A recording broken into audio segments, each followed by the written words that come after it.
Hello there, you two. I'm going to be doing a movie review of The Hulk. I know it's a little old, but who cares? It's such a great movie, and with all the hype and excitement around The Dark Knight, the former #1 movie of the world still deserves to get a little bit of respect.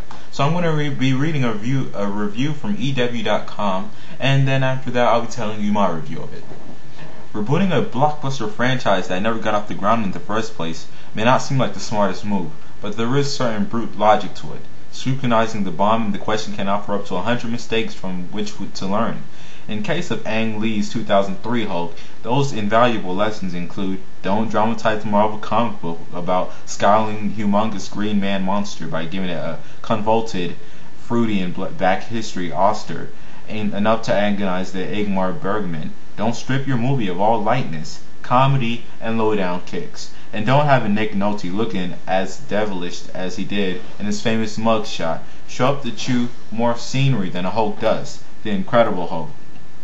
With a new director and cast reflects those glitches, and the reboot strategy has added a bonus as well. The audience, in all likelihood, will be grateful not to see another joyless, NRP green dud that is not mine. The Incredible Hulk is just literally reductive and violent B movie.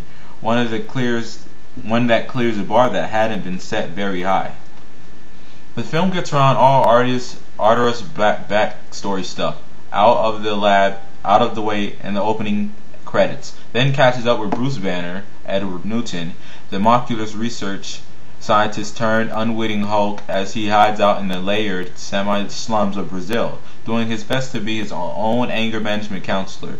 As on-screen titles flash things like Days Without Incident 157, Banner, who works incognito on a soft drink assembly line, tries to keep down his pulse rate, which sticks in the danger zone of Hulk transformation at around 200. The metaphor could not be clearer. With all that gamma matter in the cells, he's like a drug addict in recovery, trying to keep the nuclear rage from shooting into his system.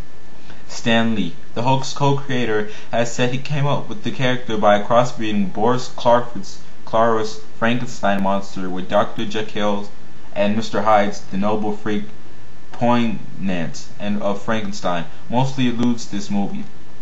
But we can certainly feel Banner's Jekyll-like torment. Norton looks buff there, but his skinny bearded face still narrows into the nerd-skewed smile. His Banner hates being the Hulk. He's scared of that power, wants it out of his body, but the army, led by General Thaddeus Thunderbolt Ross, played by William Hurt, plans to harness the Hulk as a weapon, and to that ends the chases Banner all over the globe, finally confronting him when he pops up out of the Culver University campus, where he once towed down now hopes to cure for what ails him. It's quite a showdown. The 2003 Hulk, in rubbery silent resilience, was essentially a defensive creature. Played by Lou Ferrigno in the TV series, was even less threatening, the simian version of the 70s hair model. But the new Hulk is offensive in every way, with ugly, vain, motile skin and a way of ripping jeeps in half, then hurling the hunks of metal at helicopters to create one of those righteous kiss-off fireballs. He is ramping force. Godzilla as a bodybuilder, and the director, Loose Terrier, stages the film maximal destructive excitement. It's a big, dumb boys bash and first huge action set piece. When the Hulk does his smash and grab thing, and the military holds him back by blasting him with some sort of atomic wind machine, you may find a few moments that long sought whoa sensation. This one takes you back to the thrill of original comics. Now I'm going to stop. This is not maybe the review that really describes the Hulk, and they give the Hulk a B.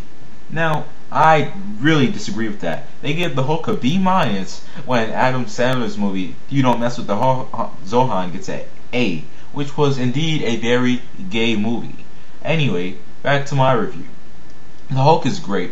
The special effects are just great. They make it look like that a human could actually turn into this, godlike creature. The skin, the muscle tissue, everything makes it look like a human could actually become this. And that's what I like about the effects of the movie. So with the effects, I give the effects a 5 out of 5. And you know what? The max is all you can give, and that's what it deserves. Now, the fighting scenes are just beautiful, beautiful, beautiful. The way he rips cars, using those as boxing gloves, and hits people is just beautiful. The director, you have to give him 2 thumbs up. I'd give him 10 if I had that many thumbs. It's beautiful. There's no other way to put it. Now, the storyline. Unlike the 2003 Hulk, it wasn't boring at all. The 2003 Hulk was such of a boring sitcom and drama-like thing with not enough fighting. Now, the 2008 Hulk is just beautiful. The storyline. You get a glimpse of the Hulk within a few minutes of the movie. And you can't disagree with that at all. And that's all I have to say. This was Robotic Lion with the Hulk movie review. I hope you subscribe. I'll be back next week or the week after as for Dark Knight movie review. You know, we all know it's sold out, so it's going to be kind of hard to get there. But hopefully, I will. Peace.